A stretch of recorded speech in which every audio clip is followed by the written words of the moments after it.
your football team had one option in their playbook, the results probably wouldn't be great. The same could be said for your investments. SIBO index options like SPX and XSP can help expand your investing strategies with cash settlement and potential tax advantages. If you're ready for a more dynamic game plan, head to betterwithoptions.com. SIBO, life is better with options. Your investments could be too. There are risks associated with SIBO company products. Review the disclosures and disclaimers at SIBO.com/US_disclaimers. When it comes to towing, seeing is believing. That's why Chevy Truck's advanced camera technology offers up to 8 available cameras for 14 unique views, so you can focus on the view that really matters. Chevrolet, together let's drive. Learn more about Chevy Trucks at Chevy.com. Safety or driver assistance features are no substitute for the driver's responsibility to operate the vehicle in a safe manner. Read the vehicle owner's manual for important feature limitations and information. This episode is brought to you by Intuit TurboTax. Didn't file with TurboTax last year? That's in the past. Now, Taxes is getting the TurboTax app and filing your own taxes for free if you didn't file with them last year. File by February 18th. All tax forms, all 100% free. Now, this is Taxes. Intuit TurboTax. New filers and filers who didn't use TurboTax last year only must start and file your own taxes in-app by February 18th. Excludes TurboTax Live. Full terms at TurboTax.com. This episode is brought to you by Allstate. Some people just know they could save hundreds on car insurance by checking Allstate first. Like you know to check the date of the big game first before you accidentally buy tickets on your 20th wedding anniversary and have to spend the next 20 years of your marriage making up for it. Yeah, checking first is smart. So check Allstate first for a quote that could save you hundreds. You're in good hands with Allstate. Savings vary. Terms apply. Allstate Fire and Casualty Insurance Company and Affiliates. Northbrook, Illinois. Welcome back to another exciting edition of the Pointless Exercise podcast. Actually, it's been 2 weeks I haven't done a podcast since the last time we did a podcast. So with me to talk baseball again is Bally Senior MLB writer David Brown. David, how are you? Hi, Andy. And that's how it should be. Only baseball, only every 2 weeks, only with me. Yep. That's what the people say too. They're like, just do that, except maybe less frequently. I'm like, what? Fair enough. No, they don't say. People clamor. They clamor for these podcasts. Well, I hope so. I think that's the noise. I think that's the noise they're making is clamoring. Right. It's a loud banging. We assume it's clamor. So, it's a lot of exciting stuff that's happened since the 2 weeks that we last did this. Not the least of which is the Giants and Padres went to Mexico City to play 2 games on a Saturday, Sunday. So they had the rare Friday off. And somebody, I think Jay Kuda, I'm probably saying his name wrong, on Twitter, actually, did you see the chart he put together that showed, he put the altitude into scale? And right. So you see all these little team logos down towards the bottom of the thing, and then you get about halfway up, and there's the Rockies, and then you go way up, and they even showed where a plane would be, not a jetliner, but like a, Right. And then Mexico City, which is a good 2,000 feet higher than Denver. Yes. It has to be to get above the pollution. That's why they had to put it up there. Right. Is that true? Yeah, they added on. It was a big project a couple of years ago. We gotta go up. And my brother went to Mexico City for something, probably to pick up some prescription drugs. And he was commenting on how you could literally see the air there, and he thought it was no bueno. Right. Yeah, he's like, I'm not spending a lot of time in Mexico City. The Ken Kameny Mall. So they went. They played 2 games there. The teams split the games, and we don't have any report on the Padres, but we do know that the Giants took something to Houston with them that they didn't have when they got there, and it was the shits. Logan Webb estimated that 2/3 of the team has diarrhea. Like, congratulations. Your lovely parting gift. 2 days in Mexico City. They went to Mexico and they came back with the stereotype cliche Montezuma's Revenge. Yeah. Amazing. And I'm sure Jason Stark will have a column this week about all of the players ever who were named Montezuma. And if they ever got their revenge. If there's a Montezuma revenge game. I don't see anybody. There was a Montezuma. There's a team in Montezuma, the Braves. All right. But I don't see a guy that used to play. The Halls of Montezuma is a baseball park. No, it's not. Now, I found that odd, though, that happened. Considering all the sports science and all this stuff. This has been several years ago now. We had the place I worked brought in a guy from Harley-Davidson to give like a speech. He actually rode his Harley through the doors of the conference center right up into the thing. But we were standing around the back talking before, and I was not feeling great. And for once, it wasn't because I was hungover at work. I was actually sick. And he looked at me and he's like, "Are you feeling all right?" I'm like, "I'm going to stay over here, but no." And he goes, he goes, I go to Mexico quite a bit. And I used to get, every time I would get sick, no matter what I did, no matter how careful I was. Don't drink the water. Don't eat. It's impossible. It's impossible to avoid water. It's going to be in stuff. You're just not going to be able to do it. So he said what he does now when he's going to Mexico is for 2 weeks before he goes to Mexico, he eats yogurt every day. Active culture yogurt. And then a week before, he tries to eat rice at least once a day before he goes to kind of lay down, get the little good bacteria going and get whatever. And the Jamie Curtis method. And he claimed he has to that point at least, he'd been going for years and had not gotten sick again. He said it almost always happened. It hadn't happened ever since he started that. And at the time, the Cubs, I can always bring it back to the Cubs, one of their radio sponsors was kefir, which is this drinkable yogurt crap. And I started buying kefir, and every once in a while I just glug down some kefir. And like that guy, I used to get food poisoning, occasionally, enough that my family was like worried about, where are you eating? I'm like, well, it's easy to, I enjoy the buffet at a strip bar and at a strip club, and that's going to happen. It's part of it. I have not gotten it since. Huh. And so and then I have kefir somewhat regularly. Huh. And, but like if I eat anything I think sketchy, or I just don't feel great, I just chug some kefir. So there you go. So we may pick up a new sponsor, Lifeway Kefir. That's the crap I drink. Think about this. What's your favorite flavor? I like there's a very berry that I like, but I also the strawberry's good too. And I have a mini fridge down here next to we have 3 fridges in the house because why not? So I have my own stash, and I just drink right out of the bottle. In fact, when my wife isn't feeling great, she'll be like, "Can I get some kefir?" And then she'll look at it and go, "Have you been drinking out of the bottle?" Yeah, I'll run out and get you some. So there you go. But anyway, the Giants with the shits took 2 out of 3 from the Astros. Right. That's the new market inefficiency. It's diarrhea. Well, it hasn't scared MLB. They've already scheduled or tentatively scheduled next year's series in Mexico. So. Well, if the Giants go on a run, teams be clamoring to get into the Mexico game. Right. The Cubs and Cardinals are going to be playing in London. I don't know what you can pick up in London. Gingivitis?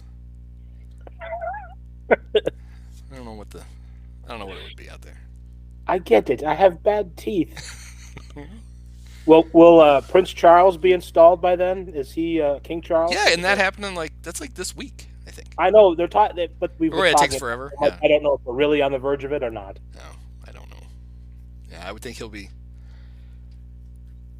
I would think he's going to throw out the first pitch, right, at one of the games. He might. He's a big polo guy. He'll probably have to ride out on a horse. Do it. You can't have the Queen do it, unfortunately. No, that's too bad. I mean, we saw it in the Naked Gun. We know what it looks like. Right. So that was great. That's another.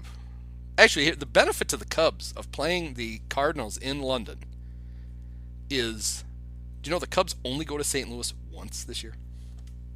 That's crazy. Yeah, they have a 4-game series, I think next month in June, and that's it. They do not have to go back to that place. My old head doesn't like that. I like the visiting 3 times thing. I do. I'm used to it. I don't know why. Yeah, I could say I was not. When they went to the balanced schedule, and I'm at 6 fewer games against the Cardinals, I was not terribly disappointed. Yeah. We get enough of that. We get enough of that shit. We don't really need 19 of them. 13 is fine. Well, the Cardinals' offense finally broke out against sort of Shohei Ohtani. They scored, I think, 4 runs. So that's the most. It seems like that's the most runs they've scored this year. So didn't he strike out 13 in the first 5 innings? Something like that. But he also gave up a home run and yeah. Kind of all over. To one of the Cardinals' assortment of mediocre outfielders? Dylan Carlson. Yeah, that one. You must mean him. Yeah. Yeah, 13 strikeouts, 2 home runs allowed, 4 earned runs. Kind of a weird. That's a funny line for Shohei. But that's the so did the Cardinals win? Still be determined. They're trailing right now in the 9th inning. They just went. They were winning. They were leading. Oh, that's too bad. The Angels have scored twice in the 9th. Oh, shucks. Well, that's a nice segue into one of the things I wanted to do with you, with your big baseball acumen. Yeah. Was see here on the 3rd of May, if there are already teams we could just completely give up on. Just say, all right, well, it doesn't matter. They're already playing out the string. Well, they say that, if you're not in the hunt on Memorial Day, forget it. And that's only 3.5 weeks. Let's give it a shot. I think the great Don Zimmer, I think his theory was if after 60 games you weren't 500, you were done. Right. And that was back in the days when there were like 2 playoff teams in each league, which was a little bit different. But basically, if you were still treading water with 100 games to go, somebody else had probably run out far enough that you weren't going to catch them. I don't know if that's going to be the case in the AL Central, honestly. I don't know if that's going to be the case in most of the National League. Right. Right now there's one good team. Well, the Dodgers have won 6 in a row, so maybe there's 2. But the Braves and them, and then there's the Pirates, who somehow managed to never play a team with a winning record. Congratulations. Well, it's because they just keep beating them. They've lost, I think, 3 in a row now as we speak. So maybe they're coming back to earth a little bit. Yeah, 2 of them to the Rays. Right. I wrote this in the newsletter, which I'm sure you read. Devin, Absolutely. what's his name? Dejan Kovacevic, somebody from Pittsburgh. Yeah, Dejan Kovacevic, I think. Right. Kovacevic. Bless you. It was just a product of timing, which was really fun. One day, the Pirates have been smart guys like me had been like, yeah, they haven't played anybody. They're really not that good.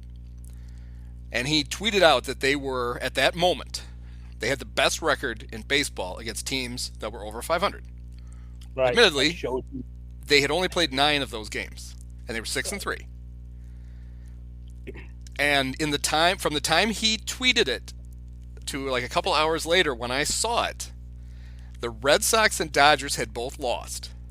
They were both back at 500, and the Pirates' record 2 hours later against teams with winning record was 1-2. That's how tenuous their grasp on we're beating teams that are over 500. Right. That's why you should also never say anything on Twitter, because it's going to be irrelevant in about 10 seconds. That is right. But now, Red Sox are back over 500. The Dodgers are well over 500. Your Pittsburgh Pirates, 6-5 against teams that are. Well, they still haven't. They didn't add a win, but that's fine. We're going to get. I'm not going to save this for the Cubs. There's going to be a whole section about the Cubs because they just have to do it. But one of the things and I'll get more into this. One of the things the Cubs themselves, like Carter Hawkins, David Ross, they're getting a lot of pressure from people, writers and fans who are like, you got a bunch of you have a fair amount of stiffs on your roster, and you got 2 guys at Iowa who are lighting it up. Why aren't they playing? And one of the things Carter said it specifically, and Ross just kind of hinted to it because Ross can't do math. Was, well, look, we have one of the best run differentials in baseball. Clearly, we're doing something right. Right.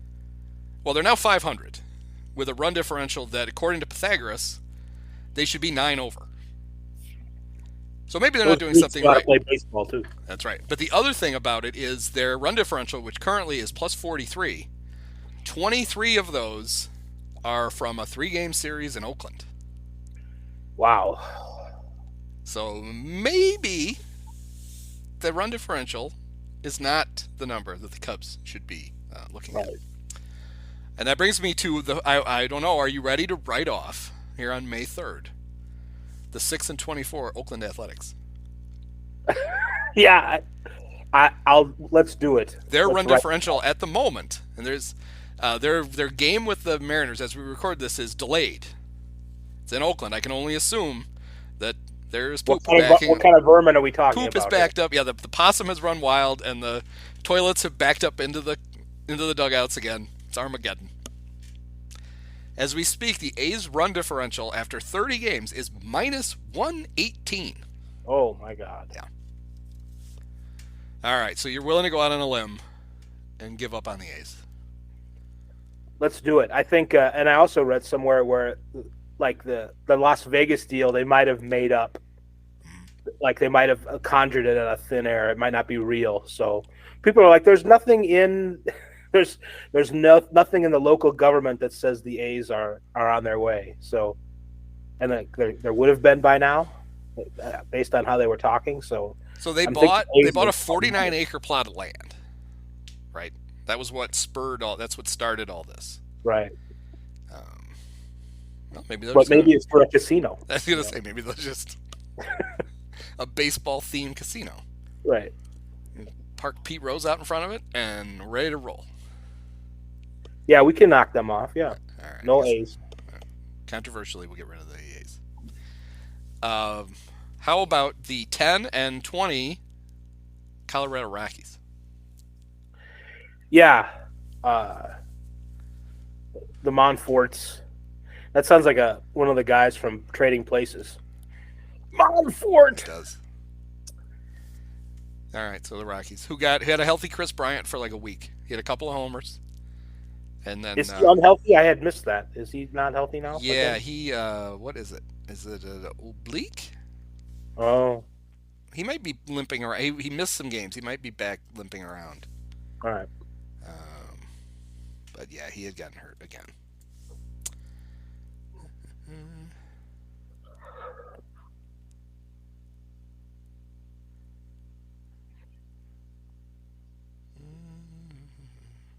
Maybe not. I don't see a current injury for poor Chris, so maybe he's back. Still, it's not really mattering.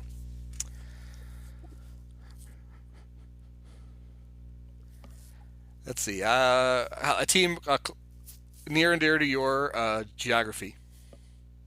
The Kansas City Royals are 8-23. But, like you said, they play in the right division to be 8-23. Yeah, I don't know if it's that right, but they're only 9 out. Only.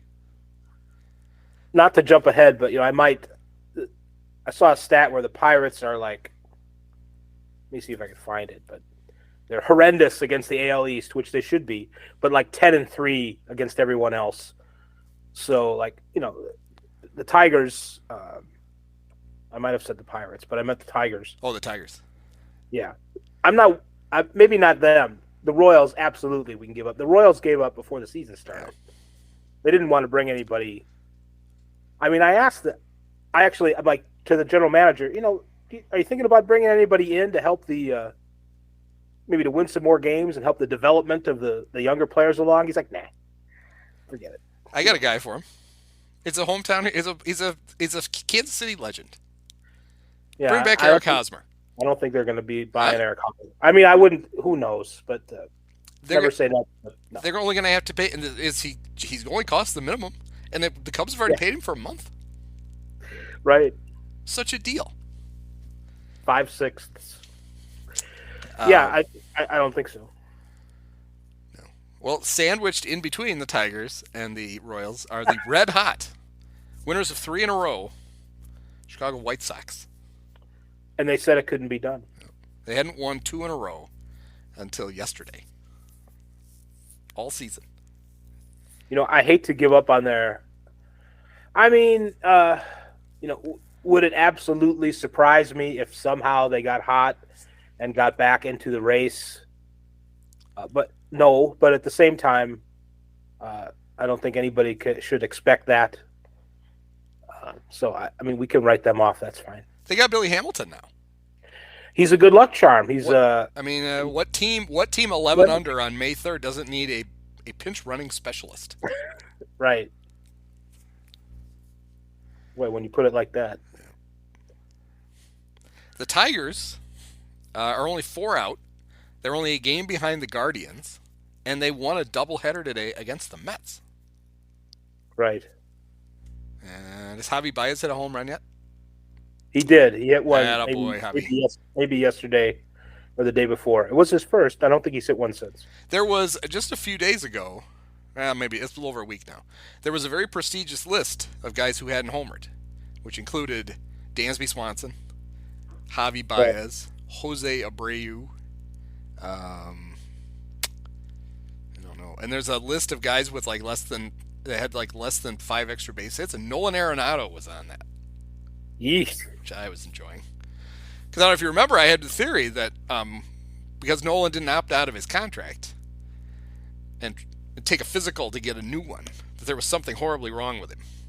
And I think he's proving it. Even though it's not a thing. All right, so we're not going to write off the Tigers or the White Sox yet. Their division's too bad. Okay. I was going to write off the White Sox for you, but... Oh, go ahead, because you wrote them off very early last year, so people scoffed, and you, of course, were right. You have good instincts when it comes to giving up on the White Sox. It's they're getting Liam Hendricks back, but again, it's not quite the pinch runner thing, but closer on a team that can never get a lead. That's what about very the first useful. Game? When Tim Anderson came off the injured list, I wondered why they didn't just simply send him right to the Dodgers. Why make him even do his layover with the Sox for a couple of months? When we were kids and the trade deadline was June 15th, maybe that was something that I don't know if it would have happened yet, but it's funny to me how unwilling, unprepared I think the teams are to make trades now. I mean, we've seen a couple, but it's not. No, it's the trades are basically they're almost early trades are almost always dictated simply by there was a rash of them because May 1st was like a deadline if you had a major leaguer in the minors. You had to either activate him or find a new home for him. Or it's like the huge trade, the trade that just rocked baseball this morning when Luis Torrens got traded to the Orioles for money. Right. I mean, that one, the emergency alert system went off here to announce. A torrent of takes, if you will. Yes. A Torrens, yes. Right. Okay. Anybody else in the American League here? How about the last place Yankees? I don't. Actually, that was funny because they're 17-50. They're 2 over. They are in last place. In fact, they're almost as far out of first as the Royals. They're 8.5 out. The Royals are only 9 out. But Brian Cashman was like, "Don't give up on us yet." Okay. It's like, don't give up on us, baby. Yeah. Right. It's like, Cash. I don't. The fans are pissed. They're not giving up. They're just mad. I might give up on them first place. I think that you could give up on that. It's 9 games. It's not. I mean, that's it is mathematically whatever, but I don't see them being better than the Rays the rest of the season. No. So. I mean, the Rays are 25-6. Their run differential is 50 runs greater than any other team in baseball right now. Yeah. Now they haven't played a lot of people either, but I mean, you can't. They've eviscerated those that they have played. Will they keep this pace up? They are 16-2 at home. Finally that place, it's such a dungeon. Weird sight lines and bad vision, and I don't know if they've ever really had a huge, they've never had a big, like the only time they get people has been in the past, like the Red Sox, all the retirees going to games. Not even the Yankees draw particularly well, but they were at one point maybe 8th or 9th in the league in attendance in the American League. So people are, maybe going to see the Rays a little bit, watching them on TV. I think they're 6th or 7th in the ratings among the Valley teams. So things are happening, kind of, in that sense. So if they're 16-2 at home now, what would the baseball equivalent of the '86 Celtics going 40-1 at home? Well, it would be half, so 80-2. That's too many, but something like that. So if they just win the next 64 in a row at home, they would roughly equate the Celtics going 40-1 at home. I'm gonna have to check to see who the Scott Wedman of the Tampa Bay Rays is. I'd be interested to know that answer. You know who I'm giving up on the Mariners. I'm giving up. Oh, okay. I was going to get to them. You're giving up on the M's. Despite Jared Kelenic finally breaking out. Yeah, hi Kelenic. Kelenic. He hit four very long. It's Kelenic. The something in there is silent. The middle E is silent. You think I would know, considering he hit about 1,200 feet worth of homers against the Cubs. Right. Well, you can't trust what you hear on those broadcasts. No, I'm just kidding. Honestly, I just pulled up they should be eliminated for their hashtag this year. Yeah, see us rise. See us rise. SEA. Climate change. Hello. That's bad. We are going to be drowning soon, and the planet. That's not cool. I mean, California gets these atmospheric rivers like every 2 weeks, just floods them, and here you guys are up there. I know you're used to being wet, but don't wish that on the rest of us. My dad works in B2B marketing. He came by my school for career day and said he was a big ROAS man. Then he told everyone how much he loved calculating his return on ad spend. My friends still laugh at me to this day. Not everyone gets B2B, but with LinkedIn, you'll be able to reach people who do. Get a $100 credit on your next ad campaign. Go to linkedin.com/results to claim your credit. That's linkedin.com/results. Terms and conditions apply. LinkedIn, the place to be, to be. This episode is brought to you by Allstate. Some people just know they could save hundreds on car insurance by checking Allstate first. Like to check the date of the big game first before you accidentally buy tickets on your 20th wedding anniversary and have to spend the next 20 years of your marriage making up for it. Yeah, checking first is smart. So check Allstate first for a quote that could save you hundreds. You're in good hands with Allstate. Savings vary. Terms apply. Allstate Fire and Casualty Insurance Company and Affiliates. Northbrook, Illinois. Yeah, that's not cool. Puget Sound for everyone. I don't think so. All right. Get away with that. So the Mariners are out. Robbie Ray's on the shelf. Do you think Do you think Dave Sims would go back to the toupee to try to rally the troops? He go with the rally toupee. He's a nice man. I think he's just gonna have a hat. That's all. He does wear a hat, doesn't he? Wears what do they call those things? Like not the page boy. The page boy is the Dutch haircut. He always wears that. He's got that hat with the snap. I forget what it's called. Yeah. Like a newsboy, maybe. I don't know. Anyway, he does always wear a hat. It's funny, I like Dave. I do like to watch. I always need late night baseball, and so that's why I became very fond of Dwayne Kuiper and Mike Krukow, and I like the Mariners too. But I cannot find a picture of this, so I feel like I'm crazy. I cannot find a picture of Dave Sims with the toupee on. But when he did college basketball games like 30 years ago for ESPN, he had the worst toupee I'd ever seen.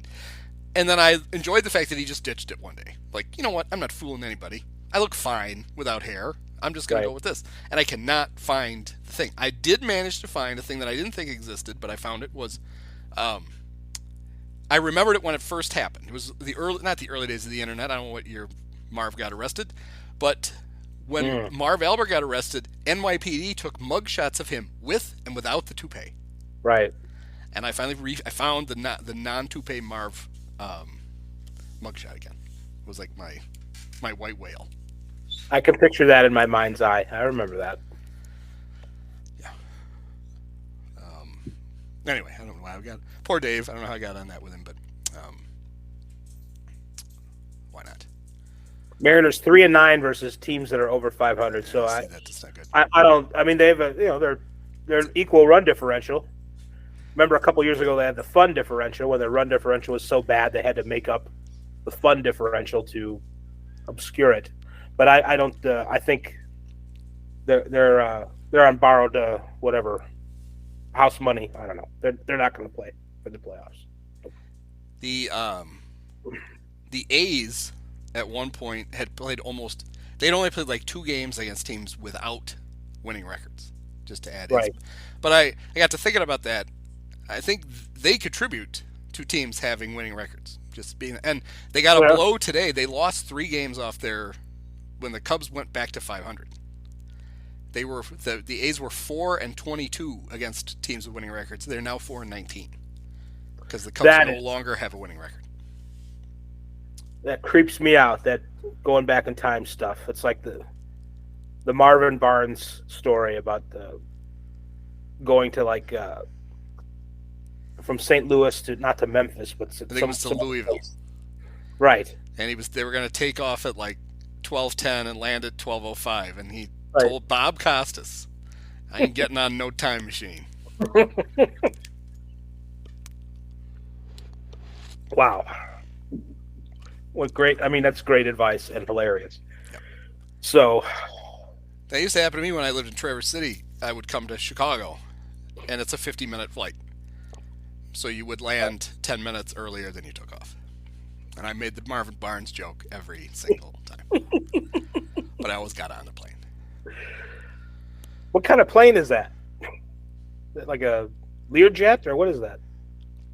What, that flies from Traverse City to Chicago? Yeah. It's one of those commuter planes that has 2 seats on one side and 1 on the other. It's basically a silver.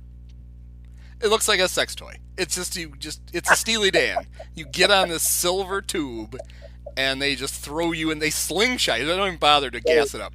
They just slingshot you like kitty corner over the lake and hope you land in the right spot. Right.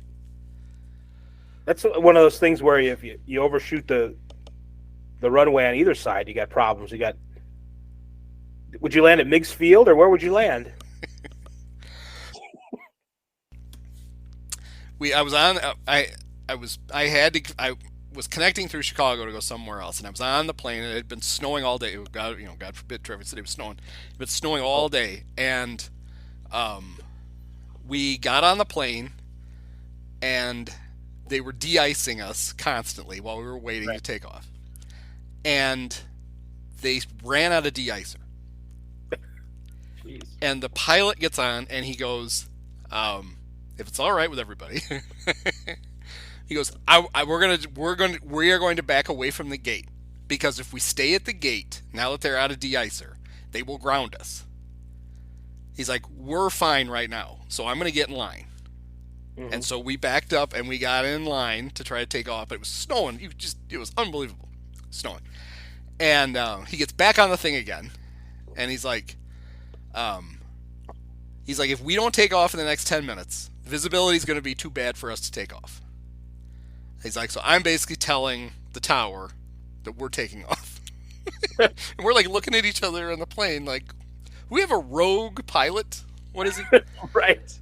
And the little airport, Cherry Capital Airport in Traverse City, there's Garfield Road runs like there's the runway, then there's like half a football field, then there's a fence, then there's the road.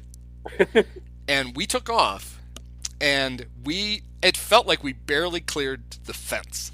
Right. But he got us up, and then we got up above, then we on our way to Chicago. And I still remember our hero pilot, who basically told us, he said, they haven't given us approval, but we're getting away from the gate, because otherwise they're going to make you guys get off the plane, and you're not going anywhere tomorrow. So, right. Attaboy. How about the Cincinnati Reds? 13-18. Yeah, I think I like their gumption, but they don't have enough depth to. Even in the NL Central, they'll finish last before it's over. The Cardinals will get past them, so we can count them out. Yeah, they just cut their best offensive player, Jason Vossler, but he cleared waivers. He did clear waivers. Amazing. Bye. See ya. Yep. All right. Did we do the Nationals? I think we did the Nationals. Yeah, yes. Winners of 2 in a row against your Chicago Cubs. Please. Yeah, well. Yeah, they're not good.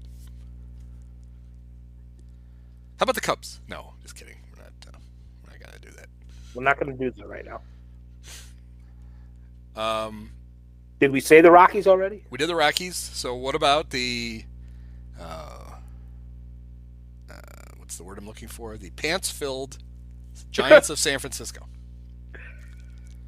They are 13 and 17, but they are 5 games out in the West. Yeah, out of here, as Dwayne Kuiper would say, out of here. Yep. Out of here. Yeah, I don't think the Giants are any good. Tough but fair. That brings us to the team I saved for last. The Who is St. Louis this? Cardinals. Oh no. I think we gotta just write them off. I think it's over. They'll be lucky to win 20 games this year. They would be lucky to win 20 games. That would be. It's their worst start in 50 years, since 1973. Wow. Doesn't seem like that should be that long ago. And I looked it up. The 73 Cardinals ended up going 500. They only lost the NL East by a game and a half to the Mets, who went on to win the pennant. Was that Joe Torre? Is he still playing in those days? Yes, he was playing first base for him that year. Mm-hmm. It was one of Bob Gibson's last seasons. I think he only pitched 2 more years after that. So we can't write off the Cardinals? No? I mean, you are in control. You are the Traverse City pilot in this podcast. That's right. But... I would love to write them off. I've written them off. Just you've written them off. It's the principle of the thing. You could erase that writing too. Yes. My former co-host of this very podcast, Sam Fells, and I both wrote articles yesterday, happily crapping all over the Cardinals and their terrible start. And it was funny because we used some of the same stats. It was as though we just copied off each other. Oh. One of them was both of us made the case that they're blaming Wilson Contreras for their terrible pitching, which we knew was inevitable because, right. Without Yachty.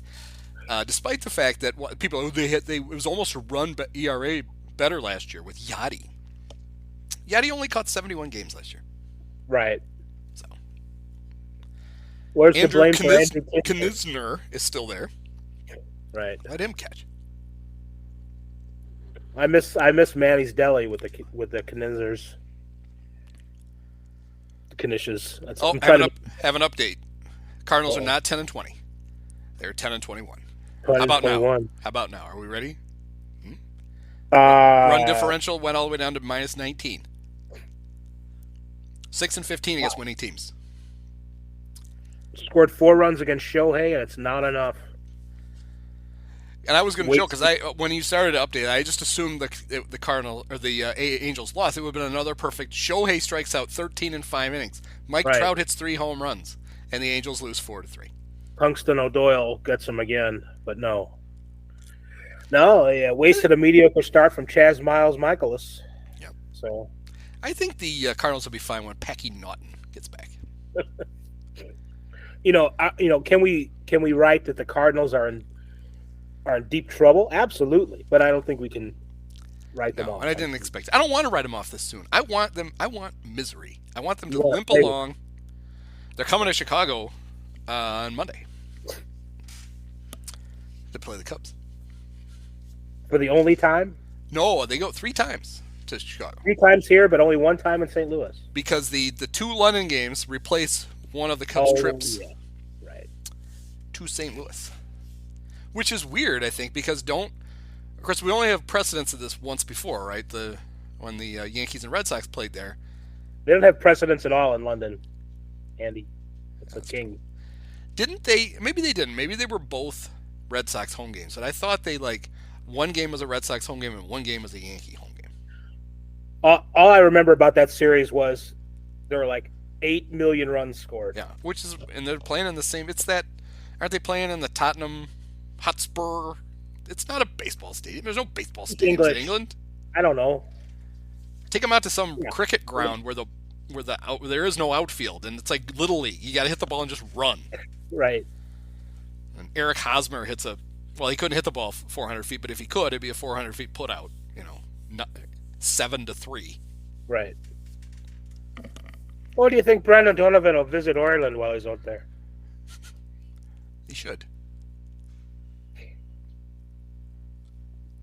All right. That's it for the write-offs, I think. It was fun. All right, so let me quickly. I got away from the page. I went to luxuriate in the Cardinal homepage there for a second. So we didn't get rid of anybody in the East. The East is AL East is wide open. Everybody has a winning record. The AL Central, we bid adieu to the Royals and the White Sox. Did we spare the Tigers, or did we? I guess we didn't talk about the Tigers. Yeah, maybe we were on the verge of talking about them. I talked about them. I said that I'm. They're good against everybody but the AL East. Or not good. Yes. They're passable against. Right. Once they stop getting their brains beaten in by the one good division in the American League, they might be okay. Right. I don't think. I think we probably can write them off, sort of like how we wrote off. Yeah, we could have written Seattle or San Francisco, but we can write off the tie. I don't. I look at them. I don't see. Poor Akil Baddoo. Is he still there? Yeah, sometimes he goes to the minors, but he's around. We wrote off the Mariners and the A's. Yeah, we did. Yeah. The Nationals, the Reds, Mm-hmm. the Giants, and the Rockies. Right. So they could stop playing now. They should do kind of a tiered system. Would we just would whoever plays them get the time off? What would we do at that time? No, you got to redo the schedule. The good teams have to play each other more often. I kind of like that. I do too. I didn't know that was part of this. I like that idea a lot. People keep talking about why can't baseball have relegation? It's like, well, because if you relegate a team, who's coming up? The St. Louis Saints? I mean, it's a team that wins the International League is an affiliate of their big league team. Right. So it's not like, the Cubs have to go play in Des Moines for a year? Is that how that would work? I always thought the relegation was just a way of blowing off steam. Like, yeah, you should be relegated, kind of like, I'll murder you, Same, you don't really mean it. Maybe you do mean it, but you're not going to do it. But yeah, there's a practicality, a pragmatism, a prakadaka that is not predicated. Nobody wants to see the Long Island Ducks playing. Not for long. Major League Maybe Baseball. The Savannah Bananas. I wonder what would happen if we. Maybe Wander Franco should play on the Savannah Bananas. How about this? How about to liven up the All-Star game? One All-Star team, National League, American League combined. They play the Bananas. Yeah, I'm going to steal that idea. Actually, how about this? This is a good idea. Futures game. One team.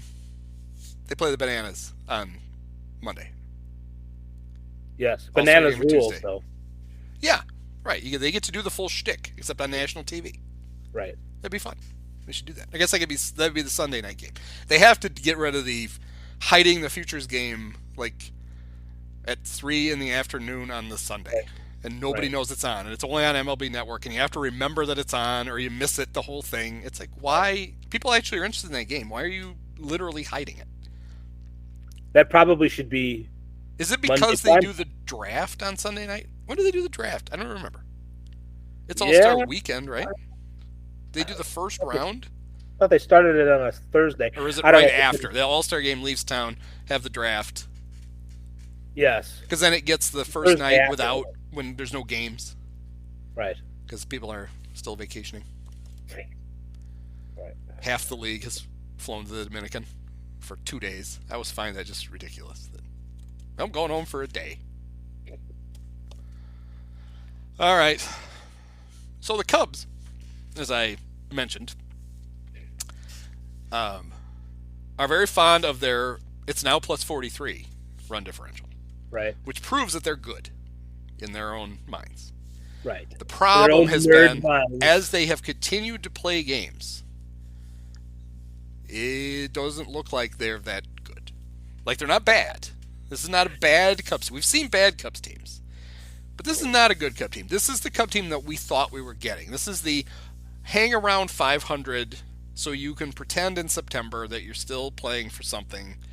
And then by then the fans will Justin Fields will be playing, and you won't take a lot of shit because we'll all be preoccupied with the Bears. It seemed to be their thing. I even went as far to claim that part of the reason that they haven't yet called up Matt Mervis and Christopher Morel is because they're literally saving those for early in the summer when the fans have completely lost interest in the very mediocre team that they have assembled and thrown out in front. It's like, no, we can't fire those shots yet. We got to hold those off for June. That was the June plan. It can't be the plan now.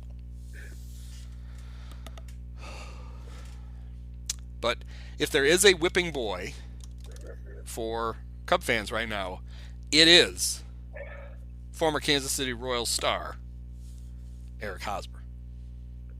How much does he even play? Too damn much. And here's the weird thing. So they have Trey Mancini III, and they have Eric Hosmer. The first. And this happened tonight. It's happened several times in the last 2 weeks. David Ross played both of them, and he DH'd Eric Hosmer. Ooh. Isn't one of his few redeeming qualities the fact that he could play first base? Well, that used to be one of his redeeming qualities. I realize he's not. Yes. Not anymore. I think short answer is not anymore. But have you seen Trey Mancini try to play first base lately? I can't picture it. But Well, picture this. Anytime he has to stretch for the ball, it literally looks like he's going to fall down. It's actually kind of funny because he hasn't fallen down yet.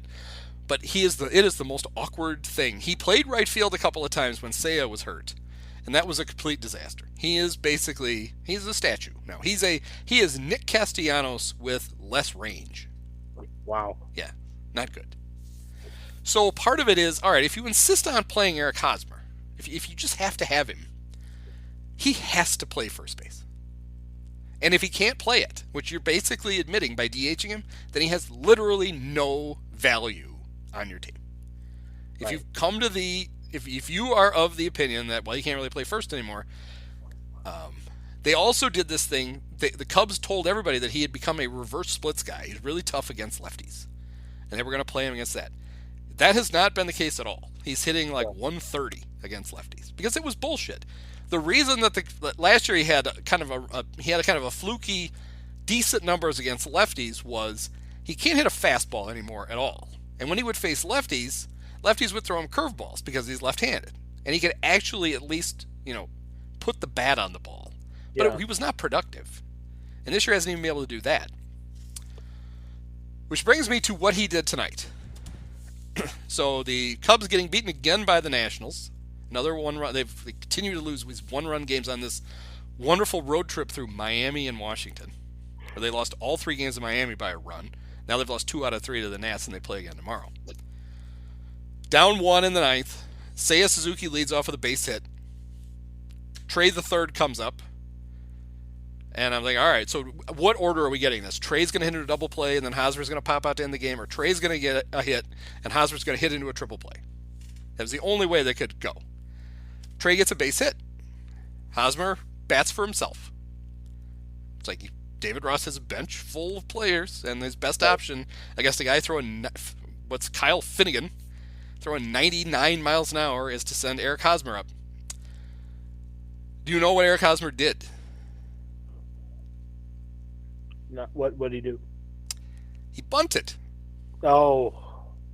And he almost bunted into a double play. He avoided the triple play with the bunt.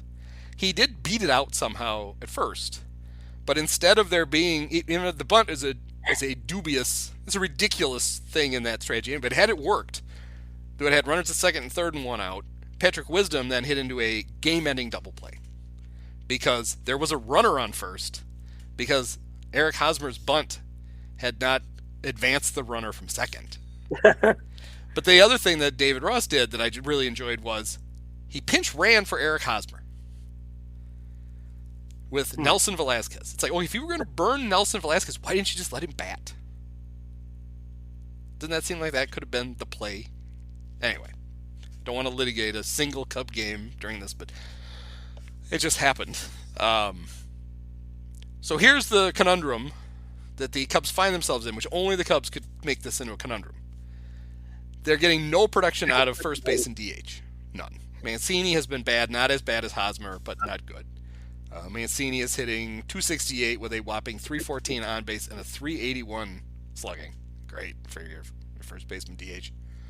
Hosmer is hitting .250 with a .294 on base and a .363 slugging. The Cubs have 25-year-old would-be rookie, but you got to actually make it to the big leagues to be a rookie, Matt Mervis, who is OPSing almost 1,000 at Iowa, walking as much as he strikes out. It's like, he just bring him up. He can't be any worse than these two clowns. But we're getting stuff from David Ross like, well, no, Eric's he's a team leader. We need his leadership in the clubhouse. We can't possibly sacrifice that. Which brings me to my favorite Keith Law quote ever, which was, do you know what you call an old guy who is a leader in your clubhouse? Coach. What? Yeah. Yes.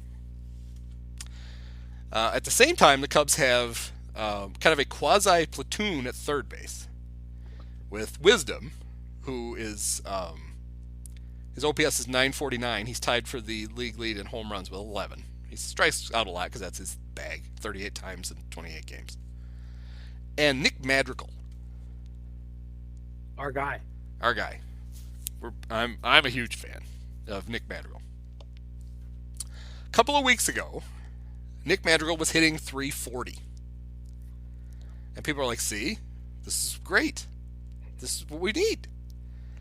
And I made the case that he needs to hit .340 to be productive. Because he doesn't walk. He doesn't hit for any power. He's slow. He doesn't do anything other than hit singles. So he's got to hit a lot of them. He is currently hitting .260. With a .302 on base and a .340 slugging. Cubs have a guy at AAA, Christopher Morel, who is OPSing almost 1,300. More than 600 points more than the tiny little third baseman. And has, major league experience. Yeah, he played basically the entire season in the big leagues last year. Right. It's not like he hasn't. So the Cubs continue to bristle at the suggestion that they could improve their team by bringing these guys up. Their general manager, Carter Hawkins, did an interview in The Athletic the other day where he basically said, well, you got to take these things seriously because if you make a move like that, it's irreversible. I don't think it is. I'm pretty sure the options work both ways. And if you bring them up and they're not good, then you just go back to Iowa and let's try this again. Right. So I assume what he meant was, if we do this, we're going to have to DFA the great Eric Hosmer. And we're not how we're going to possibly get him back. It's like, well, I don't know. He probably won't get another job. And if he does, you could go to the Home Depot at 6:30 in the morning and get another Eric Hosmer. I'm pretty sure they're just standing there waiting to work for the day.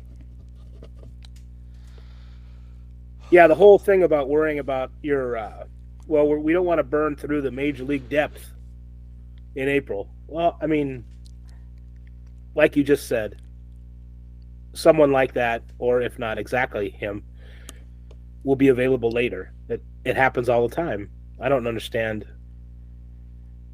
what the thinking is. No. So that gets me to believe that the joke I made earlier is not really a joke.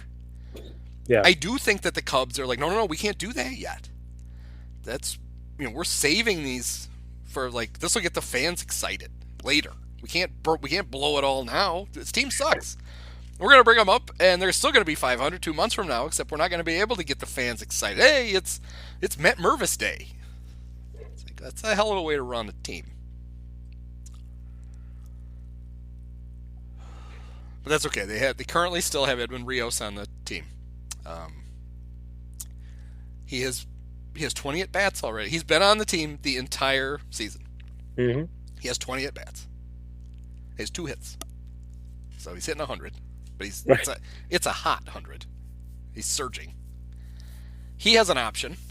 So you wouldn't even lose Edwin Rios. Right. You can simply send him to go spend a couple of exciting weeks in Des Moines. And then if it doesn't work, he can just come back. Madrigal apparently he will have the right to declare himself Michael Scott style, a free agent. You said they could send Rios down, bring up one of these corner guys, get them in the lineup, bench somebody. If you like messages, you could send a message that way. It's not, but as we have seen with other decisions, and it's not just the Cubs, teams are not necessarily, the first order of business isn't necessarily winning games.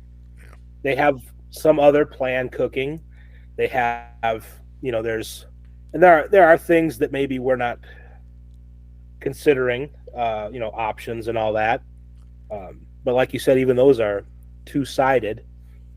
Some of these guys can go down for a while, and you can bring somebody up, and it's not a great experiment to bring up at least Morel. So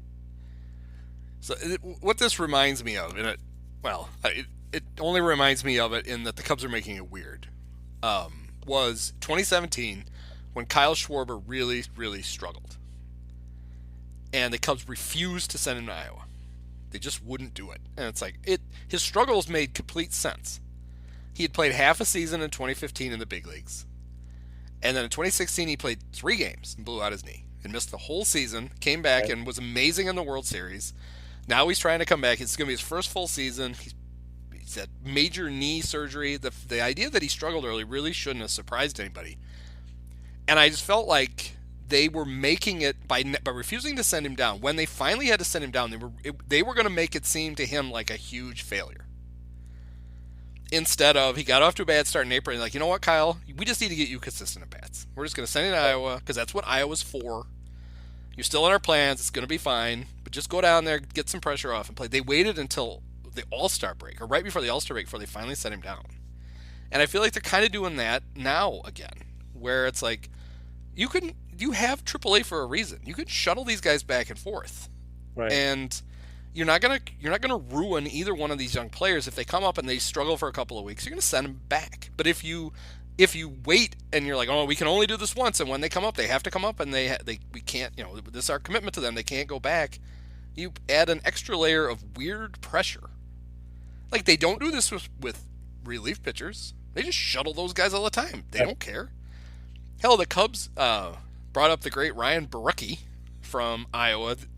He was in the bullpen for 2 days, and because they had this is perfect Cub timing, they limped along with 3 catchers for like 30 games, and they finally said, "All right, this is ridiculous." So they DFA'd, of course they traded him today, the great Luis Torrens, and then 2 days later, Yan Gomes gets hit in the head with a bat and gets a concussion, and now they're like, "Oh shit, we don't have another catcher."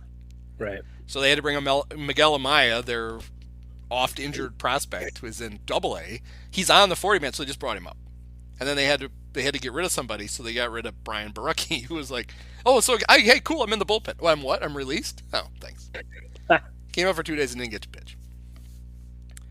And I know the Cubs aren't the only team that does this, but it really seems like you can kind of set the tone for how you treat sending guys back and forth. And you don't have to make it seem to them like, obviously they're disappointed. Everybody would much rather be in the big leagues. You'd rather sit on the bench in the big leagues than have to go play every day in AAA because it's AAA. But I've seen it with this bunch for the last few years, where they did it with Ian Happ too a few years ago, where they sent him down to start the season, and they even acted like, I don't know, maybe he can get it together. It's like, hey, this is seriously the message you're going to send, is that you failed. Maybe you could figure it out in Iowa. And he did figure it out, at least for a while. It's just strange. And the idea that, like you said, well, it's too early, we can't do this stuff yet. It's like, well, a game you lose in April counts just as much as a game you lose in September. Right. And if you refuse to do the obvious, and you lose some games and you bring guys up and you start to win again, those are still games that you lost. So, I don't quite understand it. The Yan Gomes thing, though, does remind me of a great moment in Marquee history this week. Mm-hmm. When he got hit, he took it was one of those where he didn't get hit with he got hit with not even the backswing, he got hit with like the recoil after the backswing, right on top of his head. the update from sideline reporter Taylor McGregor was that Jan Gomes was dealing with some head stuff.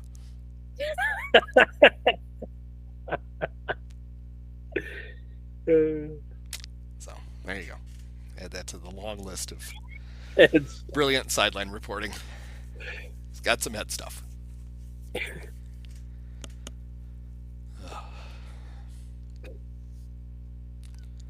So speaking of the Rays, which we did a little while ago, Wander Franco lit up the interwebs yesterday. I say yesterday; it's a podcast. Oh, it's tonight. Of the day. Oh, he just did it today. This was tonight, so he did it on Wednesday. Wednesday night. Against the Pirates. With the great, wealthy Brian Reynolds at the plate in the 7th inning. As much backstory as I'm giving you. Well, and then what happened was it was just a routine ground ball to short, and he basically like flipped it to himself. It was very stylish. Yep. And I mean, possibly dangerous. It's one of those things where, hot dogging. It's there's a phrase. Murph would like that, hot dogging. Yep. It was a little bit of that, but it was during the play. It was like a bat flip that happened before the pitch was thrown or as the pitch was thrown. So there was a little bit of a degree of danger that, if he bobbles it, he's going to have an error and he'd be looking foolish. But it was very stylish and kind cool. of fun. Yeah, it was. It was sort of like, like the fictitious example that I saw that was very good was the play in A League of Their Own where Gina Davis does the splits before she catches the pop-up.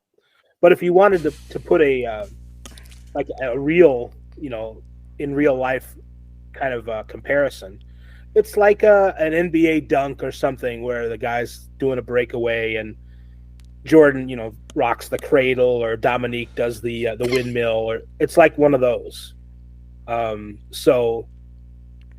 And I don't think anybody wishes that those guys had never done that.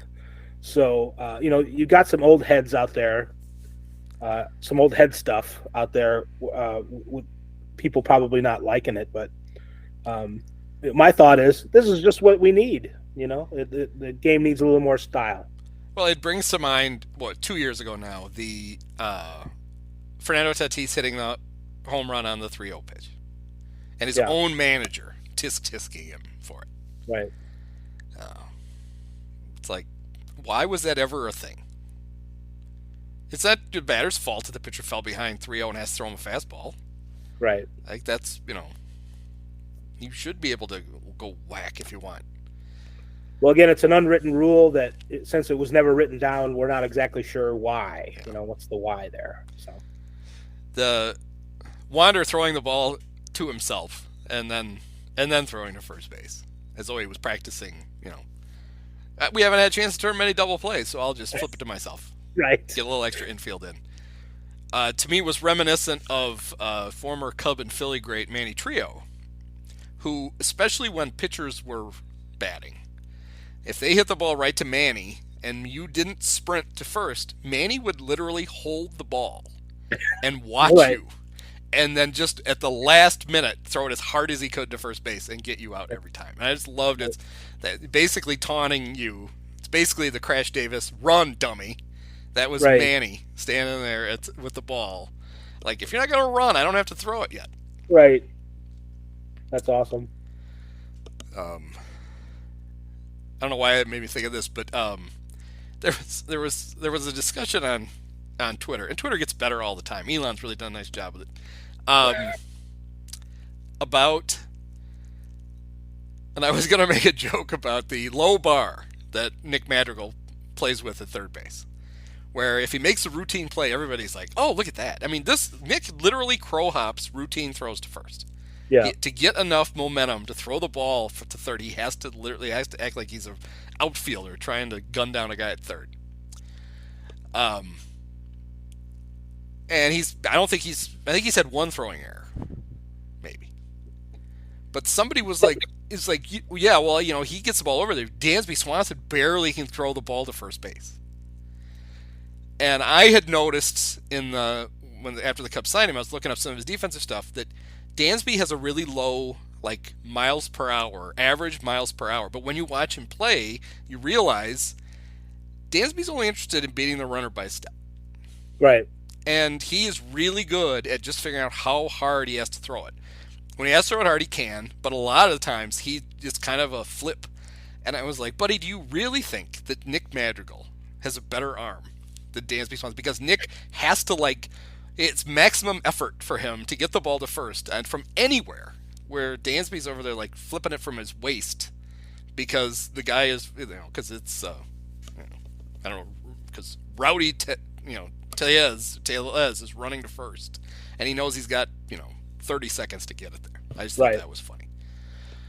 But that's the difference between watching a guy play and just reading his stats. Because I looked at it this arm can't be very good. As he doesn't have a great arm, he doesn't have a Javi arm, but he has a legitimate shortstop arm. And the reason that his miles per hour isn't at the top is when you watch him play, you realize he's not interested in throwing as hard as he can at first every time. Right. His whole job is to get the ball there before the runner. So. Does anybody ask him about this?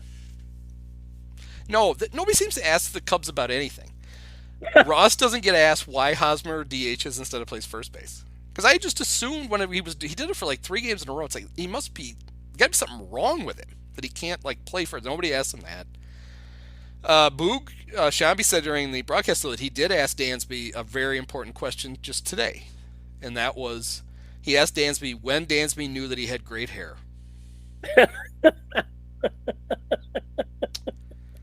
And Dansby's answer was sophomore year in college. Good. That was an actual thing that happened. So no, they haven't asked Dansby about, how do you decide how hard to throw the ball to first, but they did ask him about his hair. So we get all the good stuff on Marquee. It's right. Yes. That's okay. After the game, Cole Wright on the post game described Eric. It was a textbook bunt, except maybe just a little hard. That would make it not textbook, but also it's still the dumbest thing ever. To me, it immediately brought back memories of as a famous moment in Cub lore was in 2006, the great 2006 Cubs. Nefi Perez comes up against the Nationals, ironically, 2 on, 2 out, 9th inning, and bunts. He's thrown out at first by 45 feet. On the Cubs. Right.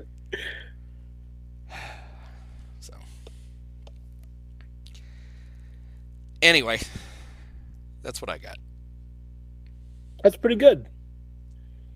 I think I understand your rants against the Cubs. I think I don't know if they should do everything that you say, but they should do some of the things that you say, and maybe it comes from a place of I feel like this is they're in a bad division. When the Pirates are running away with your division, and they're not any good. Although, maybe Jack Sawinski is going to hit a homer every 10 at-bats all season. It could happen. Right. When you're literally putting yourself at a roster disadvantage for no apparent reason and giving away games that you might well have won early in the season, I don't know how you answer that. Right. And they don't really have an answer for it other than, we're playing really good. We don't want to mess with it. It's you are a 500 baseball team. Maybe a week ago you could hide behind that we're playing really good.